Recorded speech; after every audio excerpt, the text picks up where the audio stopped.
Sur page YouTube, on est aujourd'hui avec Malal Talla, artiste, rappeur et aussi membre fondateur du mouvement Yanamar. Malal, on continue avec coronavirus bi ak mesures yi nga xam ne président de la République Macky Sall jël na ko en premier lieu jël def na benn couvre-feu def sur toute l'étendue du territoire national mu nekk de 6 heures de 20 heures à 6 heures du matin ñu gis na aussi couvre-feu boobu naam c'est une mesure salutaire mais il y a eu beaucoup de manquements par rapport au transport. Oui, xam nga en fait sunu réew yi bu yu mel nii di am mënul am sans manquement. Donc on fait du pilotage à vue. C'est-à-dire mënul am sans manquement hein. Je pense pas qu'on puisse être parfait parce que ay situation la yu bett ñëpp. Situation yu bett ñëpp. Donc en fait ku ci nekk da nga siy góorgóorlu il arrive effectivement parce que boo demee ba effectivement les Sénégalais ñoom Wally Seck jël fii 5 millions joxe ñoom Pape Diouf 6 millions rappeurs yi def ay sensibilisation et cetera je pense que en fait nit ñi ils ont conscience en fait que état mënul lépp quoi. Parce que c'est les seules fois où les populations où toutes les populations sont avec l'état wu yàgg na fi woote ay affaires yu bëri. Les populations n'ont pas répondu à l'appel.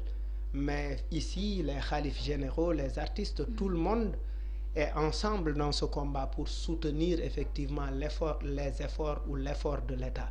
Maintenant, je pense que aussi, il faut qu'on fasse beaucoup d'efforts. Effectivement, gis naa ay efforts yu ndaw yu ñuy jéem a def au niveau de Dakar Dem Dikk. Mais fii même les transporteurs, même c'est-à-dire chaque Sénégalais doit regarder nan la gën a mën a baaxee pour mu jàpp ci effort de guerre bi parce que il faut soutenir l'effort de guerre. Il faut soutenir l'effort de guerre. Soutenir l'effort de guerre, c'est pas effectivement cautionner tout ce que l'État dit.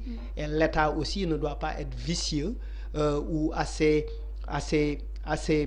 débile banaan effectivement puisqu'en fait la balle est dans mon camp, puisqu'en fait tout le monde est avec moi, je dois en profiter pour faire des bassesses parce que gis nañ effectivement bi affaire yi daw il y a un docteur nit ñi nekk ci pandémie na ma yàlla baal son rôle lui en fait il utilisait la pandémie à profit dem di def ay di diagnostiquer nit ñi. Mais c'est un faux médecin. Et cetera mais oui c'est ce que je dis am ñeneen ñi nga xamante ne en fait dañuy dem wuti tenue policier wala tenue militaire mooy li ma la wax dem taxaw ci mbedd yi yor seen livre et il profite de la situation pour agresser. Est-ce que loolu nekkul rek la partie visible de l'iceberg? Oui. Parce que xam ne carrément nos états comment ça fonctionne ak nit yi benn certaine appropriation bu ñu am par rapport ak lii nga xam ne mooy réussite mun nañoo wax ne dañ ko recopier suñu ay politiciens. Oui non en fait je veux dire en fait loolu laa la wax. C'est-à-dire moi je suis parti de ñi nga xamante ne ñoo nekk ci dispositif bi j'ai d'abord dénoncé d'un point de vue administratif comment les gens font de sales choses ba pare ñëwaat effectivement au niveau des populations mais kenn mënul justifier kenn mënul wax ni Malal dafa gis ay kilifaam muy sàcc moo tax Malal di sàcc Malal dafa war a jàpp ni sàcc même ki ma jàngal même bu ma bettee même ki nga xamante ne moo ma teg ci yoonu diine bu ma ko bettee muy sàcc ça ne veut pas dire que sàcc baax na. D'accord c'est-à-dire lu bon baaxul na nit ñi bàyyi def lu bon. D'accord ñu wax ba tey ci mesure yu président de la République jël ba mu doon amal discours à la nation bu muy def à chaque 3 avril kii di président de la République wax na ci ponk yu bëri par rapport à coronavirus bi nit yi nga xam ne ñu ngi ko ci xaar lu bëri wax na ci par rapport ak renforcement résilience sociale bu mu war a dimbalee la population jël na 15,5 milliards de francs CFA ci wàllum fay lii di ndox répartir ko ci lu toll ci 975 522 ménages. Oui en fait xam nga mesure yu demee noonu mun nañ ni soulager les populations en temps de crise baax na parce qu'on a vu d'un côté que les entreprises dañ leen exempter effectivement les impôts parce que pour ñu gën a mun a effectivement gérer seeni emploi parce que sinon c'est la faillite totale. Mais est-ce que c'était la chose à faire? ñu ne oui non attends ñu ne effectivement au niveau des populations les plus fatiguées les plus touchées ils sont exemptés du paiement de la facture d'électricité, d'eau, et puis en fait on va conduire des vivres dans la ci yenn localité. Mais en fait c'est-à-dire que ici il y a une grosse erreur. L'État ne prend en compte effectivement qu'une partie de personnes riches et une partie de personnes pauvres. Bu ñu jàppee ni il y a la high class, la middle class ak les masses populaires.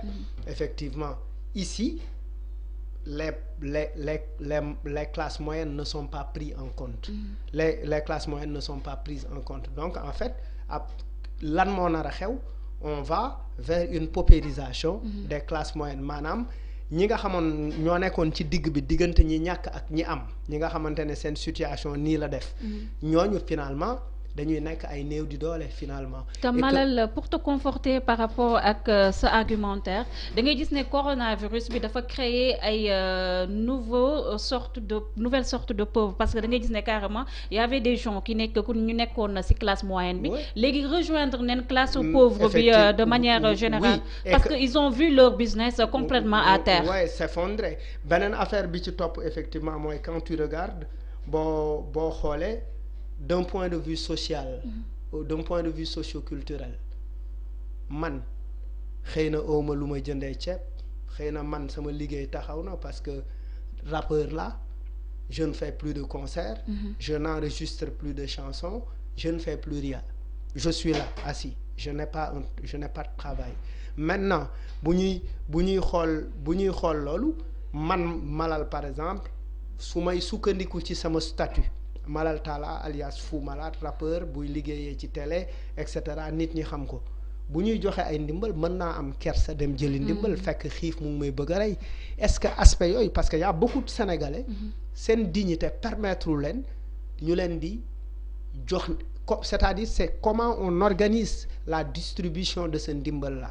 Est-ce que en fait on s'installe dans un quartier pour dire aux gens rang leen ñëw jël ci ceeb, su boobaa ñu bëri duñ dem jëli ceeb parce que ruus nañu, même bu ñu ñàkkee bëgguñu nit ñi xam ni ñoom dañ ñàkk. te en plus problème distribution d'eau aussi dafa am, te parce que ñu naan hygiène ak coronavirus, mais da ngay gis ne les quartiers de Dakar la plupart du temps ñoom duñu am ndox. C'est le problème à Touba. Kon est-ce que tey jaadu na ñuy fayloo nit ñi ndox, est-ce que tey déjà rek par rapport ak nit mbir mi nu mu demee woon, déjà c'est juste un bimestre boo ko déggee mooy nekk benn facture, parce que facture yi tous les 2 mois lay ñëw. Est-ce que tey jaaduwutoon Macky Sall ou bien le gouvernement d'une manière générale mu xool rek nu muy alléger facture d'eau yi pour tout le monde? Ouais, pour man effectivement noonu la dañ ko war a globaliser. Ci sama gis-gis, je ne suis pas un technicien de l'économie, awma xam-xam trop bu màcc jëm ci wàllu ay koom-koom, mais pour man li gën a yombal liggéey mooy effectivement exempter les Sénégalais, tous les Sénégalais des factures d'eau et d'électricité. Effectivement dina permettre, parce que sax exempter leen yenn affaires yi dina mooy gën effectivement dem di leen jox, parce que koo ne fayoo ndox fayoo courant boole ci ne ko effectivement fayoo ndox fayoo courant, bu fekkee dafa am loyer nga ne ko fayoo loyer bi, effectivement dina ko mën a permettre lu mu jëndee ceeb ak diwlin ak suukar. Déjà rek si courant bi def na si tamit ay jéego 3 milliards pour 670 000 ménages, mais aussi daf ko am nu mu ko répartir ba tey par rapport tranche sociale. ñoom boo déggee seen explication, tranche sociale moo nekk ñuy fay 15 000 francs. Courant ñëpp xam ne ni fii courant au Sénégal moo gën a cher fii nii si sous région bi, donc yan nit ñooy fay 15 000 francs fii au Sénégal? Peut-être ñu am benn lampe benn kii la 30 000 francs boo koy fay xaaj bi la lay fayal, donc il y a problème aussi par rapport à cette mesure. Mais oui, il y a problème partout, il y a problème ci aspect yu bëri. Man par exemple bu ñuy wax ni tranche sociale, sama xel dafay jëm ci effectivement ce tôlier là, ou bien ce mécanicien qui vit au jour le jour, ou bien le marchand ambulant qui comptait effectivement sur tel et tel. C'est-à-dire comment l'État pourrait identifier ces gens-là? Par exemple barki dem maa ngi waxtaan ak benn coxeur sama xarit le Bange la tudd, c'est l'informel, seen coxeur yi c'est informel mais jàppal ni informel bi effectivement ñoo yor économie réew mi. Bange ne ma moom coxeur la mu ngi nekk tournal Sëñ Assane. mu ne en temps normal doon na am 7000 francs. mais léegi il a 750 francs. parce que wàññi nañu nombre de parce que ci oto bu nekk doon nañ ci am 500. léegi wàññi nañ nombre bi donc oto bu nekk effectivement ay 200 wala 150 lay am te moom du titulaire.